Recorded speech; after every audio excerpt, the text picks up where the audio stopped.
అయ్యో పొద్దున్నే క్లాస్ కి వెళ్ళాము.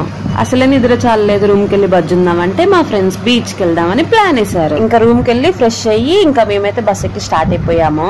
గర్ల్స్ బయటకి వెళ్ళడం అంటే చాలా రేర్ అనుకోండి. అసలు ఇంకా వెళ్ళినామంటే ఫుల్ ఎంజాయ్ చేస్తాం అనుకోండి. ఇంకా ఇంతకీ ఏ బీచ్ చెప్పలేదు, మచిలీపట్నం బీచ్ కి వెళ్ళాము. ఇక్కడ నుంచి దిగేదాకా కర్త కర్మ క్రియ మొత్తం దిగామో లేదో అట్లా ఐస్ క్రీమ్ వేసేసినాం. హైలైట్ ఏంటంటే వెదర్ కూడా మాకు మస్తు సహకరించింది. ఎండ కూడా లేదు, మంచిగా సూర్యుడు కూడా వెళ్ళిపోయాడు. మేము జస్ట్ చూసొద్దాం అనుకున్నాం, కానీ ఎవరైనా బీచ్ చూసాక అందులో దిగకుండా ఉంటారా? మేము కూడా వెళ్ళైతే ఎంజాయ్ చేసాము. చాలా లోపలికి వెళ్ళాము. ఫ్రెండ్ అయితే ఫుల్ భయపడింది, నాకు భయమే, కానీ నేనేందో భయపడినట్టు గుంజుకుపోయినా.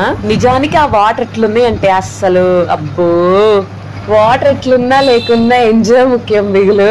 ఇంకా అమ్మో ఫుల్ ఆకలిస్తుంది, తినకుండానే వచ్చేసినాం. అక్కడ ముంత మసాలా వేసి సార్ ఈ మురుగురా తినేసి అక్కడ మురుగురా అంటారంట అది. ఇంకా వీళ్ళైతే రైడ్ చేసినారు. మేము ఎక్కుదాం అనుకున్నాం, బట్ వీళ్ళకి నచ్చలేదు. ఒక్క రైడ్ చేస్తేనే అయ్యొద్దన్నారు. ఇంకా లేట్ అవుతుందని చెప్పేసి ఇంకా అక్కడి నుంచి అయితే స్టార్ట్ అయ్యాం మేము.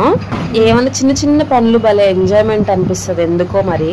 అసలు వెళ్ళామో లేదో ఇంటి నుంచి అయితే వెళ్ళేదాకా కాల్స్ అనమాట. అంటే గర్ల్స్ అంటే అంతే ఉంటది అనుకోండి భయం. అసలే లేట్ అవుతుందిరా బాబు అంటే అక్కడ ట్రైన్ కోసం ఒక 10 minutes 20 minutes ఆగినాము. ఇంకా వచ్చేసరికి నైట్ అయింది. వచ్చామో లేదో మా ఫ్రెండ్స్ హర్రర్ మూవీ పెట్టారు. అయ్య బాబు నాకు భయం. Bye bye.